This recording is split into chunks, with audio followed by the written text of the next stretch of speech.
Hello and welcome to Clash of the Dice. I'm James. I am accompanied by Joshua, but he's not here while I film this bit. And welcome to a game of Warcry 2nd edition.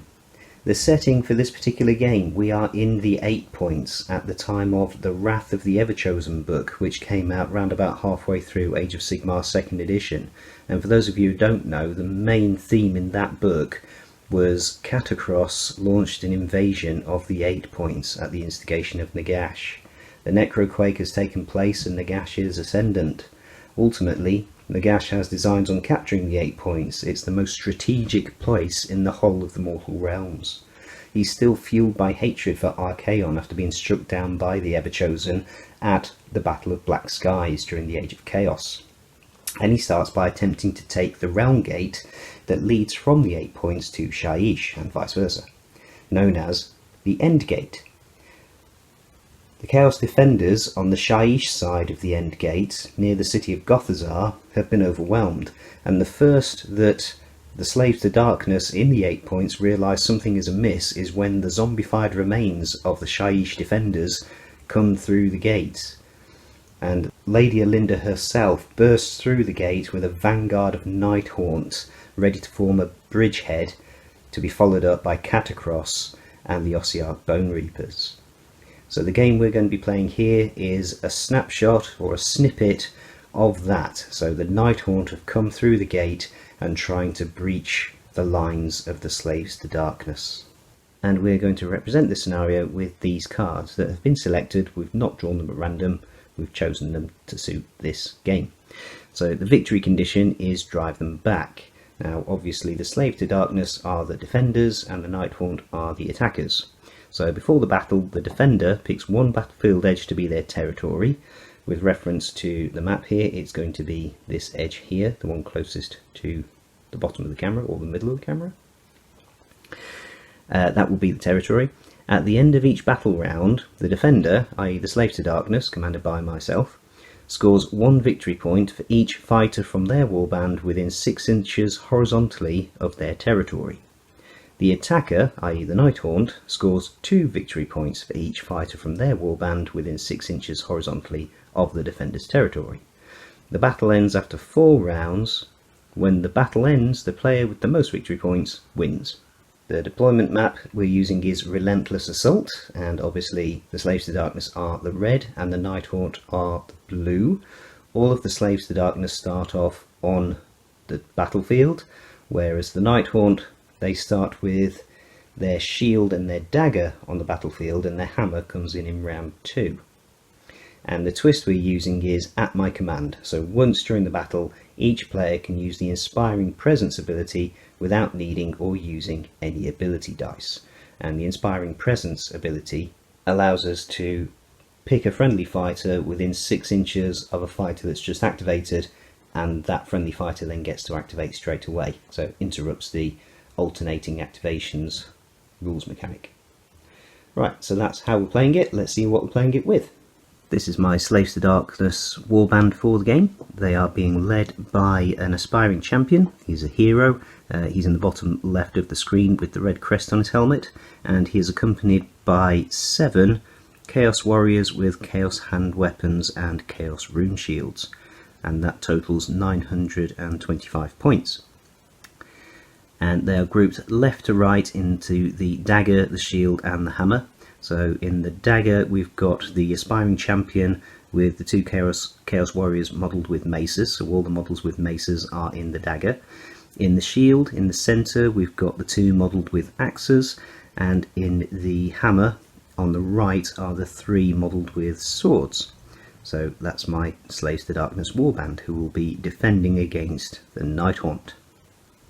This is my warband for Nighthaunt. It is 970 points.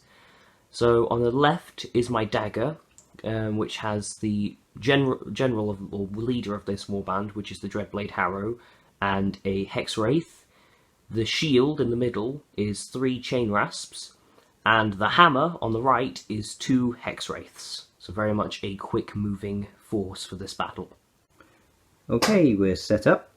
And I've done it again, folks. I knew what the map was going to be. I set up the terrain and I've screwed myself over. because I score points, 1 point per turn for having models within 6 inches of this table edge, and one of my battle groups deploys all the way over here, and I've put a solid wall for them to walk through. They need to backpedal back this way, so they've got to climb up and over the wall at some point.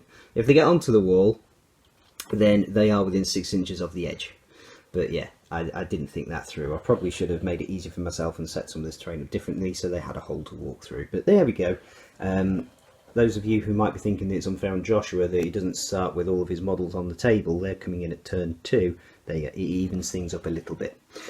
So, yeah, I've got my dagger, shield and hammer, and yours are dagger, shield there with the chain rasps. That's the dagger there, is it? Yeah. And yeah, the hammer comes in the reinforcement step of turn 2. Right, we're set up. Let's go and roll for initiative for the first battle round. Right, battle round 1, Slaves to Darkness, initiative dice. What we got? So we've got double 3, double 5, and 2 singles. Joshua. Nighthaunt, turn 1 initiative dice. That is a double 3 and 4 singles. Okay. So you currently have initiative. Yep. What are you going to use your wild die for? After I put well. So just took a little time out there so Joshua can double check all of his abilities, and you have decided to use your wild dice as... I'm banking it. You're banking it. So he's going to save it for next turn. Whereas I think I am going to use mine as... We'll go for a 555. Never a bad idea to have a triple handy. And I've used the wrong die. There we go. Right, so you've got initiative for the first turn. Yep. Okay, Joshua is ready to do his first activation, but before we do that, he's just pointed out that the Inspiring Presence ability can only be used by a hero. So you can't activate a regular fighter and then use Inspiring Presence. You have to activate your your leader in this case, because we've only got one hero each and they are our leaders. And still getting used to second ed terminology. So yeah, you have to activate a hero and then you can use Inspiring Presence. Right, so your first activation is going to be a Chain Rasp, I believe. Yep. And talk me through it. So he is going to Which spend the very front one. Very front one. He's going to spend both of his actions to move. Yep. And he's going to hop up onto the bell tower. Yep. And we've already pre-measured. And he gets up there, and that is within 6 inches of the edge. Yeah, 2 moves is 12 inches, and he can fly as well, so that's why we're not bothering about vertical distance. Yeah. Nighthaunt, very quick, and they can all fly. Not as tough as they used to be. They've gone down in toughness since first edition. Yeah, they're all toughness 4, and they're all very squishy wound-wise. Only 8 wounds on their chain rasps. But a lot of things have lost wounds in second edition from first edition. Right, so that's your first activation. Going on to my first activation. My first activation, I'm going to activate this Chaos Warrior. He is going to move, which will get him to the bottom of the wall, and the move again, which will enable him to climb up the wall and onto the top of the wall. For my next activation, I'm going to be moving another Chain Rasp, and because they move 12 inches, we know that they can all get to the top of the bell tower. So I'm going to activate this one with his axe, and he's going to spend 2 actions to move to the top of the bell tower. For my activation, I'm going to use my double 3 on Rush on this Chaos Warrior to give him an extra inch of movement for each move action he makes until the end of his activation. And I need to do that so that he can likewise move slightly diagonally, and he was further away from this guy anyway, and end up on top of the wall here. For third activation, it's the final Chain Rasp, and he has also spent 2 moves to get up there. So all the Chain Rasps are crammed at the top of the bell tower. Right, for my next activation, I'm going to select this Chaos Warrior to activate, and he's going to wait. For the next activation of the Nighthaunt, I'm going to be activating this Far Hex Wraith, and he's going to spend 2 actions to move, which will get him to gallop and float all the way to here. And I think I need to start tactically repositioning guys, so I'm going to activate this Chaos Warrior and he is going to move and move again. So for my final activation of this turn, I'm going to activate the Dreadblade Harrow. It's easy for you to say. And he's also going to move twice. Yeah, it's hopped up onto this bridge. Right, so all the Nighthaunt currently on the table have activated, so I've got a bunch of Chaos Warriors to activate. And nothing much else happening, everything's just basically moved. So the Aspiring Champion moved twice to get up the steps to the bottom of that ladder. This one that had waited has simply moved onto the steps, and these three Chaos Warriors have all shuffled sideways, basically double moving each time. Right, so at the end of the first battle round, I am going to get 8 points for having 8 models within 6 inches of my territory, and you are going to get 10? 10 points, all Because 5. you've got 5 models that are worth 2 points each within 6 inches of my territory. Right, going into battle round 2. Battle round 2, Slaves to Darkness initiative dice. What we got? Oh, triple 2 and 3 singles. Nighthaunt, initiative, turn 2. Well, that is a double 6 and 4 singles. Okay, so you've currently got initiative. I have indeed. You've got 2 wild dice to use because you carried 1 over from the first turn. Indeed I do. I think I want to use both of them. Okay. You can't use 2 wild dice to turn a double into a quad. Ah, You can only ever add 1 wild die to a set. I see. You're going to need a minute. Potentially. Okay. So after thinking on it for a while, I've decided I will use 1 dice to make the double 6 a triple 6, and I'm going to bank the other one. I'm going to use mine as a 5 and get a double 5. So I've got a triple 2, double 5 and 2 singles. You've got a triple 6 and 4 singles. You have initiative. Indeed I do. And the next thing we need to do is the reinforcement step because you have reinforcements to bring on. And the other 2 Hex Wraiths have come on as reinforcements. So, first activation coming up. For my first activation, I will be activating this Hex Wraith here. Now, because his weapon has 2 inches of range, he can attack this Chaos Warrior here. And before I do, I'm going to spend my triple 6 on Frightful Touch.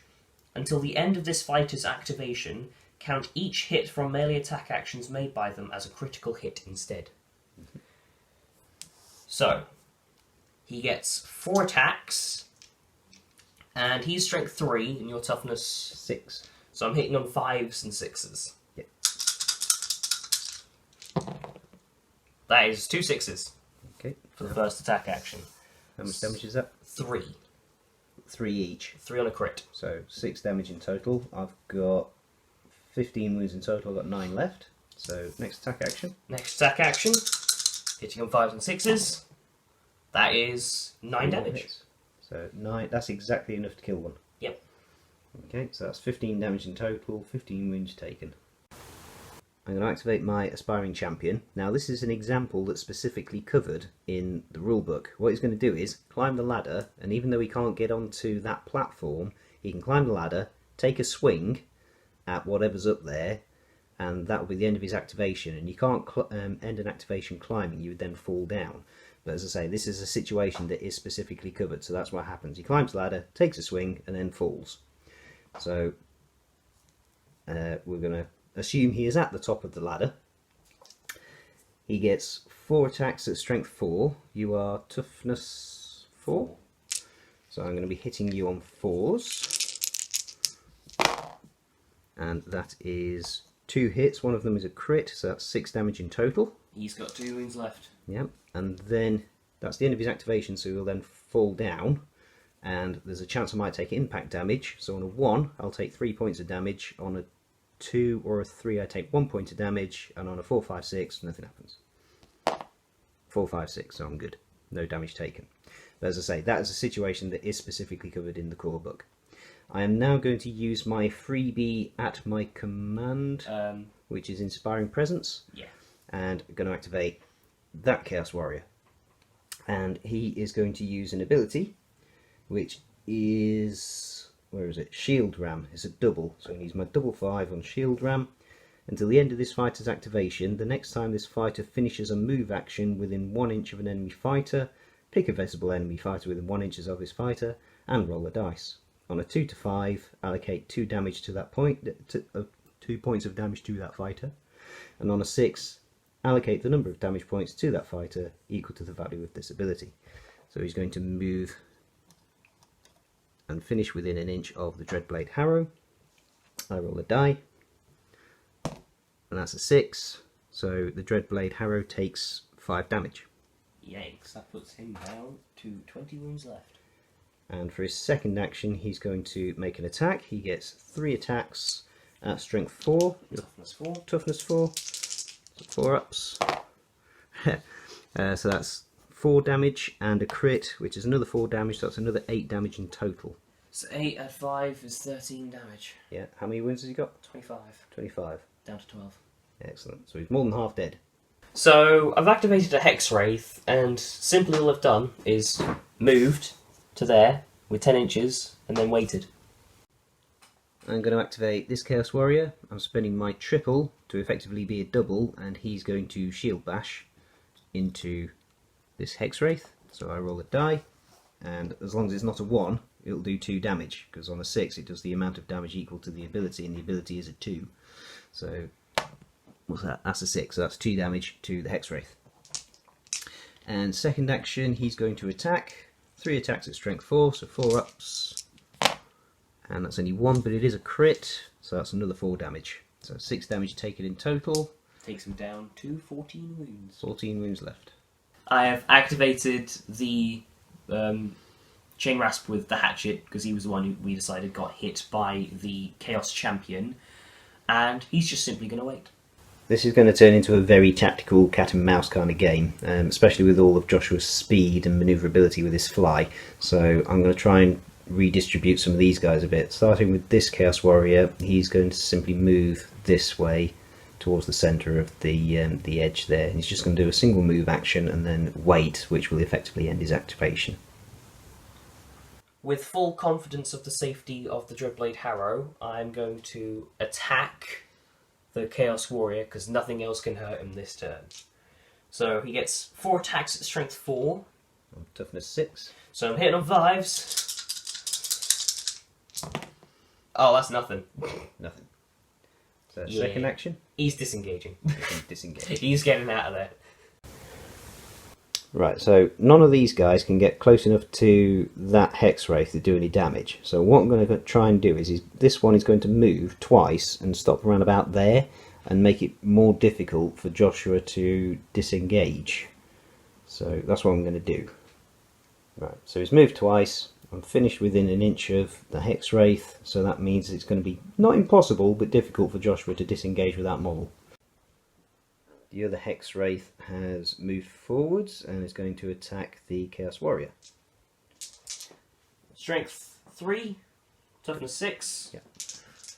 Wounding on 5s. 5s. Nothing. That's cocked. It would probably be a 1, but it's cocked. Nothing. Still nothing. Right. I'm going to activate this Chaos Warrior, who's going to walk up the steps and position himself at the bottom of the ladder. And then wait. Which effectively finishes his activation. Right, so Joshua's next activation, he's going to pick the another Chain Rasp and wait with it, which moves me on to my next activation. I'm going to activate this Chaos Warrior, who's simply going to move and move again over towards the Hex Wraiths. And back to Joshua, who's simply going to wait. I've got no other actions to do, so he's just going to leave the Chain Rasps up on top of the tower, and that gets to the end of Battle Round 2. So at the end of Battle Round 2, I am only scoring 7 points, because one of my Chaos Warriors died, and Joshua is going to score 2, that one's out of 6 inches, so 2, 4, 6, 8, 10, 12 points. making the score currently 15 points to the Slaves to Darkness and 22 points to the Nighthaunt. Battle round 3, Slaves to Darkness, initiative dice. Right, I can see a double 4, a double 1, and 2 singles. Nighthaunt initiative dice, turn 3. And that is a triple. Triple 3 and 3 singles. And you still have a wild die carried over from a previous turn. So I have 2 wild dice. You currently have initiative, so you get to decide what you're doing with them first. I do indeed. And after even more to and fro in, you're going to use a wild dice to turn a single into a double 2. Yep. Just to have, just in case. Yeah, and it doesn't matter that it's not a double 6 or a double 5. I have a double which allows me to reduce the strength of your attacks by 1. So a simple no will suffice. So yeah, no. Right. They're not reliant on values. No. Whereas I'm going to go for a double 5. So you still have initiative. Yep. I'm going to start by activating this Hex Wraith. Not going to do any of the abilities with him, so he's just going to be doing straight attacks. So for the first activation, it's 4 attacks at strength 3. Toughness 6. 5s. I got 2. 2. So that's 1 damage each. 2 damage. Right, so I've got 13 left. Yeah, they're not exactly beefy. Same again? Yep. That's 2 crits. And a hit. And a hit. So 1, 3, and 3 for 7 damage. And you get, is that? 1 damage, 3 damage, 3 damage. Yeah, plus the 2 from the first is So that's 9. So I've got 6 left. Yep. I'm going to start over here, and this Chaos Warrior, not the aspiring champion, is going to shimmy up the ladder and take a swipe at the Chain Rasp that's only got 2 wounds left. So 3 attacks, hitting on 4s. That's 2 hits for 2 damage each, so that will kill that Chain Rasp. And then do I fall down to the platform and injure myself? No. This Hex Wraith is going to be activated. I'm going to spend my double that I got on Onslaught, giving him an extra attack. So he now has 5 attacks, and he's going to spend his action to attack. 5 attacks at strength 3, toughness 6, wounding on 5s. That's only 4 dice. That is 1 hit. 1 damage. 1 damage. Save again. Rinse and repeat. Oh, that's a bit better. That's a lot better. That is 2 critical hits for 3 each, and then 2 regular hits, meaning 9 damage dealt. 9 damage in total, so 6 left again. I'm going to activate my aspiring champion, and I'm spending my double 1 on Onslaught to give him an extra attack. He's going to climb up the ladder, take a swipe at that Chain Rasp, and because of the Onslaught, he'll get 5 attacks, hitting on 4 pluses. Ooh, every single one. Alright, so that's 8 damage, so it's already dead. Yeah. Just with the crits. And then, does he take impact damage when he falls down again? No, he's good. A little bit of umming and ahhing on Joshua about which model to activate next, and he's simply going to wait with that last remaining Chain Rasp. I'm going to activate this wounded Chaos Warrior. I'm going to spend my double 4 on Onslaught again, and it is going to attack the Hex Wraith. So 4 attacks at strength 4, toughness 4, so 4 ups. And that's 2 hits, that's 4 damage. Got 14 left. Yeah. So down to 10. Yeah. And then second attack action. That's 1 more, so that's another 2 damage. It's got 8 wounds left. I'm waiting. I'm waiting for a better time to do things. Yeah, the Chain Rasp is waiting again, which effectively finishes his activation. Back to me, I'm going to activate this Chaos Warrior, who is going to use his double 5, on Shield Ram, and he's going to Shield Ram into the injured Hex Wraith, and we roll a d6, don't get a 1. Talked that up, didn't I? So nothing happens, that's a waste of a double. And then he gets 3 attacks into the Hex Wraith, and they all miss. So this is making up for all of those fall damage that didn't happen. Just simply miss with all my attacks. Right, let's give this a go. I'm going to be using my triple for Frightful Touch on the remaining Hex Wraith over there. Which means every hit that he does will turn into a crit. I'm going to do both actions to attack on him.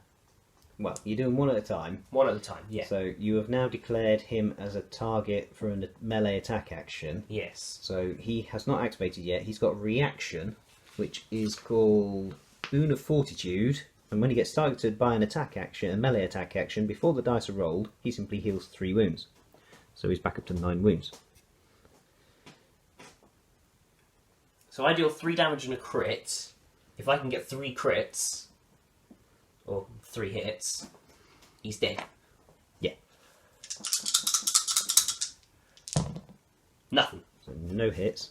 Right? And then if I declare it again, does he then get to use his other reaction? No, because you can't use the same reaction more than once in reaction to... I'm pretty sure you can't. Either way. Let's go for it again then. Let me just double check that. Okay. Okay, so just double checking on the reactions. I can't make 2 reactions to the same action. This would be a separate action if Joshua chose to attack him again, so I can make that reaction again. However, I'd only be able to do it once because, yeah, using that first reaction has cost me an action in my activation. So yes, if you were to attack him again, I would get to heal another 3 wounds onto him, which would put him back up to 12. Which would have just been a complete net loss for me. So you'd be better, probably, going for the other one. Okay, so Joshua is going to go for it, so I get to heal another 3 wounds, so I'm back up to 12. I need to land all 4 hits. So you've got 4 dice and you need 5s and 6s on all of them. Yep. It's possible. I've Very got 4 1s in a row, so... Nothing. For my next activation, this Chaos Warrior is going to attack that Hex Wraith. And he's going to use both of his attack actions. I can't kill him with 1 attack action, so I'm just going to roll all the dice together.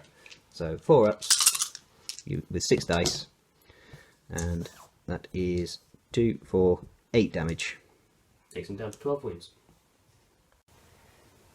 My final activation is on the Dreadblade Harrow. He has moved to get up to where that Chaos Warrior is, and is now going to attack. 4 attacks at strength 4, toughness 6, so it doesn't matter. So yeah. 5s. 5s.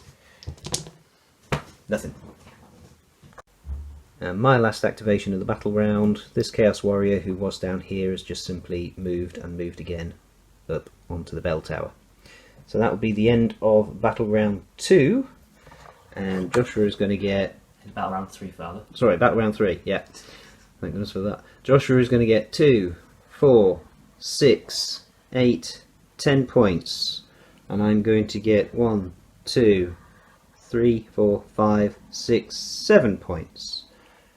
Which puts me on 22 and you're on 32. And as Joshua has just delightedly pointed out to me, he's 10 points in the lead. The most I can score in battle round 4 is 7 points. So it is mathematically impossible for the Slaves of Darkness to win now. So that's fine for me because that's the way it worked in the story. Yeah, the defenders were overwhelmed by the Nighthaunt, and yeah, the story then unfolds from there with Catacross coming into the 8 points with the Ossiarch Bone Reapers. Right, no, I think we'll end there. We'll collect our thoughts and come back to you with our thoughts.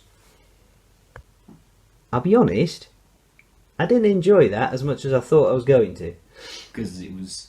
It turned into... The game was rigged from the start. Well, no, not even that. It turned into a case of everybody was waiting to see what happened. You just had to leave stuff up here and you were rocking up 6 points every turn.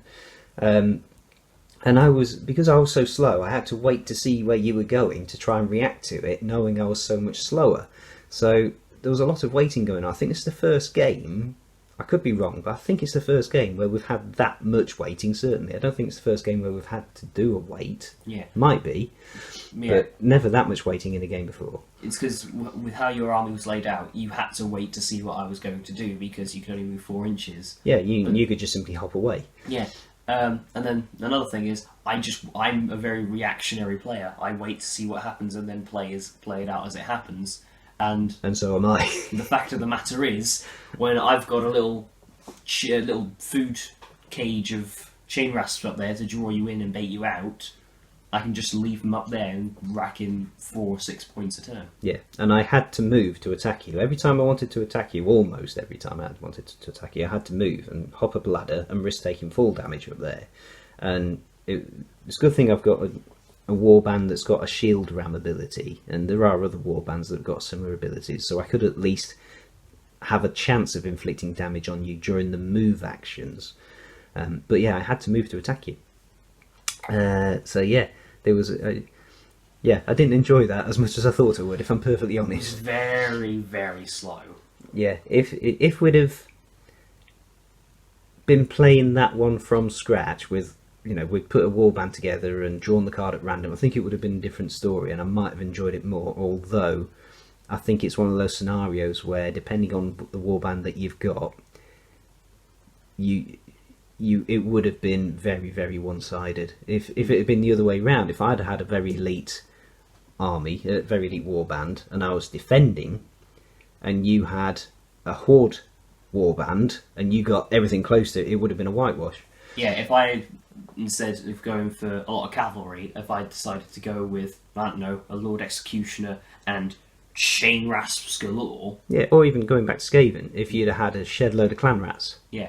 All I need to do is first turn use both movement actions to move, and I get in the first turn, because that's 12 inches, 10 inches to give enough movement. Yeah. Which gets me into your territory. You'd be racking up points, and there'd be absolutely nothing I could do about it. I'd get like very 16 little. points the first turn. Yeah, if I'd got an elite force with just 4 models, I'd have been getting 4 points.